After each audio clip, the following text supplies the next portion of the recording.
the past couple of weeks. So in the next couple of months, they'll be talking about a budget resolution for how much spending they're going to authorize for federal programs.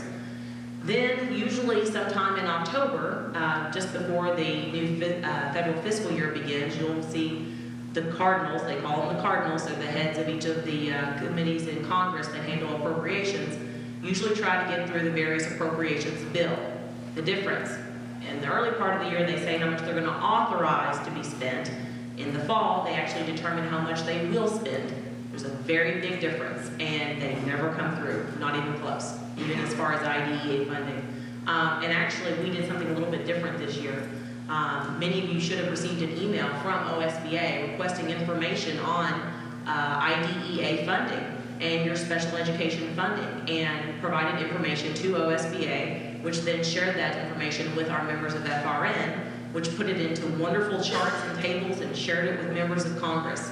And hopefully, I think the message came across very well. Obviously, Congress is not looking at appropriating or increasing funding, but the one area that they were willing to talk about was IDEA. So that could be hopeful and show some promise. One thing I do want to touch on real quickly, and one thing is House Bill 920.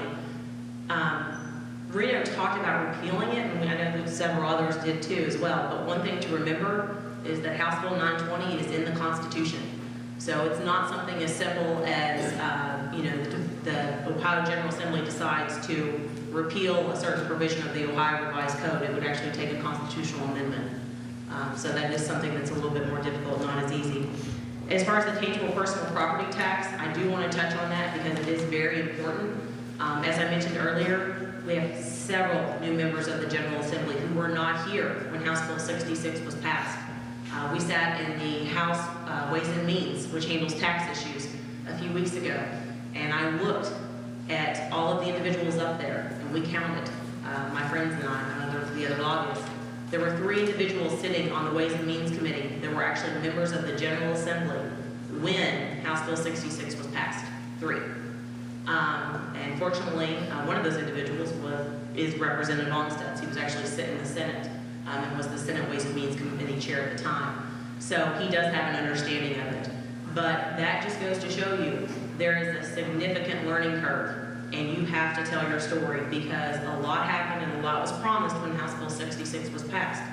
You're looking at overall, at the time it was a $1.2 billion loss for schools, about $492 million for other local governments such as county commissioners or county government, townships, libraries, and cities, as well as other jobs and family services. So, and the difference, Tom did mention this, the other local governments, they have a cliff. Their funding ends June 30th.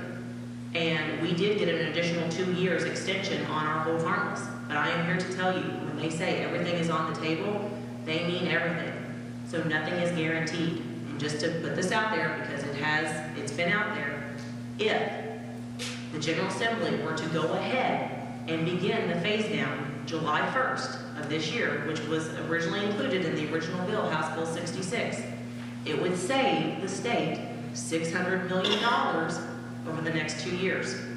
So if you're looking for low-hanging fruit in this budget, it's something that's out there. And just to tell you, for us that eat, live, and breathe this stuff every day at the State House, we know that. For the treasurers, they know that. They know how much the TPP loss is to the school districts. But just to give you an idea that it's out there and people are aware of it, there is a calculator. If you go to the Columbus Dispatch's website, it's www.dispatch.com, and they released a calculator where people of the general public could go on their website and do various options and create their own state budget. What would be cut? How to solve the budget problem? Well, guess what? One of the things that's on there is the low-hanging fruit. It's the replacement of the tangible personal property tax in the next 2 years. So it's just something to think about. When we say you have to tell your story and you have to say what this means to your district, I can't express that enough to you, and especially in the next couple of months, because for those individuals who are new to the General Assembly that don't know the impact, this was your local tax. This was actually something that you saw inflationary revenue, or could see inflationary increases on, because it was not subject to the property tax reduction factor. And now it is a tax that has been shifted to the state. So, and something else too, real quickly, because as we go forward with this, obviously more is going to be asked of school districts at the local level. School districts are not going to be able to stop asking for levy increases, unfortunately. Last year, as a part of a bill, House Bill 400 that was in the state, or being considered by the General Assembly, the Educational Tax Policy Institute, ETPI, which is a research arm of the school management organizations, and actually many school districts in this room are actually members of ETPI. They provide research and analysis on tax issues for us, for schools. And Dr. Howard Fleeter, one of our consultants, had provided testimony on that bill and had looked at Ohio's tax structure over the past several years and actually the tax reform. As a result of his analysis, when you look at state and local taxes combined, we actually range about in the middle, about 23rd. I'll be more than happy to provide that testimony and the information to anyone here. If you have any questions, we can provide that information. So, but it is from the federal government. Our school district is a member of ETPI. We've been a member for a long time, on and off, and they do great research.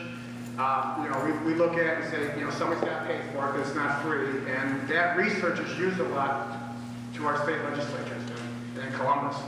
So it's important that schools join it so that there's money going into it to pay for these studies.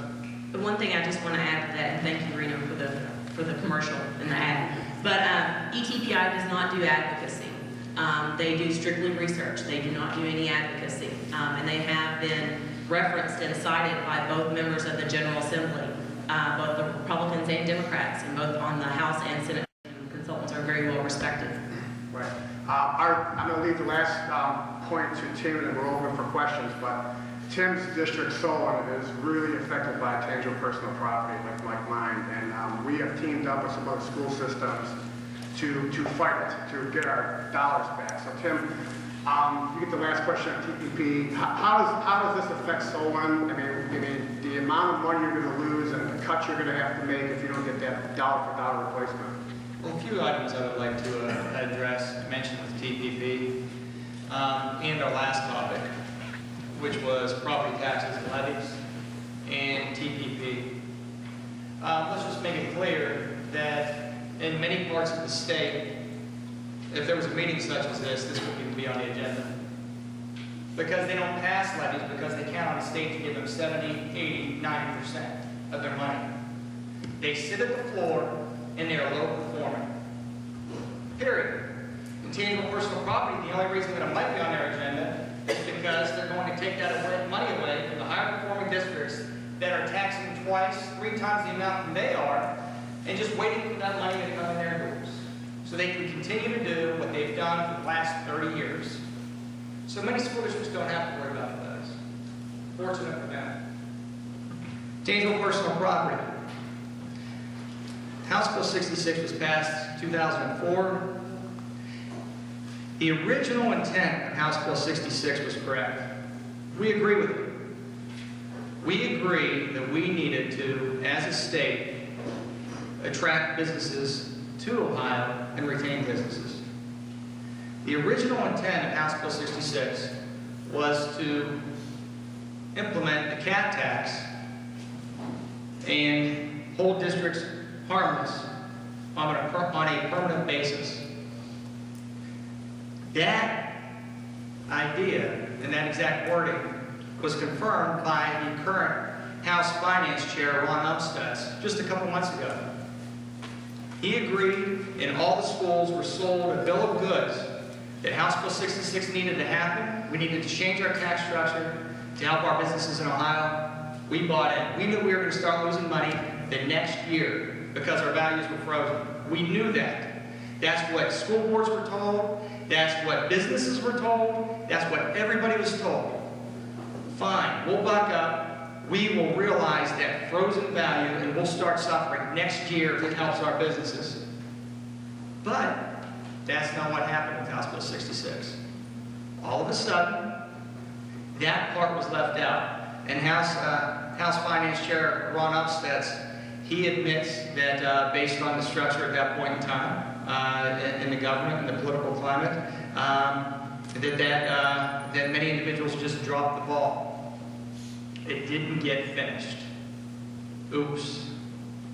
That is very frustrating. So let me say again, we support our businesses. We don't want the tangible personal property tax. We understand it wasn't a good tax. But there was a stream of revenues the communities built themselves around and their school districts around that the state's never going to replace. Solon, we received 4% state funding, 4 cents on the dollar, 17% of our operating revenue, 17% is tangible personal property. So House Bill 66 was in fact a broken promise.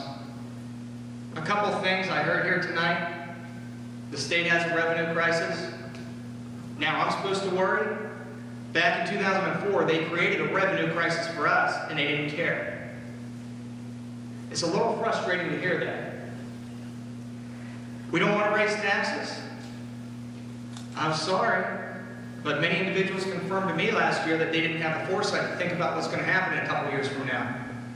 Because this isn't just a school district issue. This is a community and business issue. Because businesses are now paying a CAT tax. Many businesses that didn't before.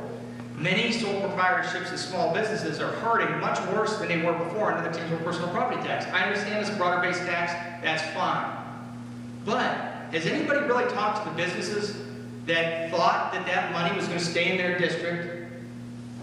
That now the money's left, going to be leaving, and there's going to be this gap. Maybe 10 mils, maybe 15 mils. And if they want their school district to stay the same, they're going to have to pay an additional 10 or 15 mils tax to keep the same face of the school district. They're going to be double taxed. Many businesses in our community are going to have to leave. We don't want to raise taxes? Really? What do they think is going to happen? I just don't get it. I don't understand it. This is as much a business issue as it is a school district issue and other local government entities. But in my opinion, the people in Columbus were just praying and hoping that nobody linked the two, businesses and schools, because it's going to impact business schools first, and then a couple years later, it's going to begin really impacting businesses. All right. And then, of course, what was mentioned earlier, as schools, we need to worry about the high TPP districts. We need to worry about realizing the same losses and consistent losses as the non-TPP districts. Fortunately for them, they don't have to worry about the tangible personal property dollars that are coming out of their pocket in the next couple of years because they never had any. So they don't need to worry about that reduction. What's the possible solution to CAT revenues?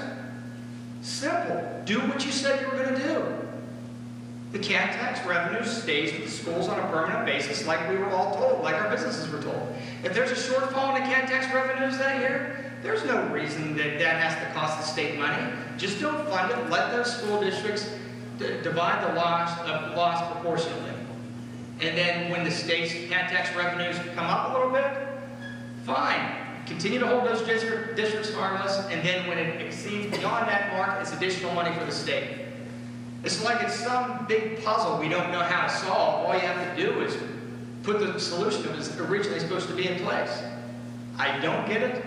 I don't understand it, and it's very frustrating. So we're talking about Solon receiving 4% state funding, and it's great when it comes to revenues for us. The state, they want to go ahead and give other districts 60, 70, 80% state funding. Us, they want to give 4%. But then when they start talking about expenditure reductions, they might want to give some other districts 10% reductions, but us, maybe it'll be a 50% reduction in our funding. Something sounds wrong there. Something sounds wrong when school districts across the state, in this area. We're talking about school districts with 35 effective mills as far as the tax rate, 40 mills, 45 mills. Dealing with the tangible personal property issues.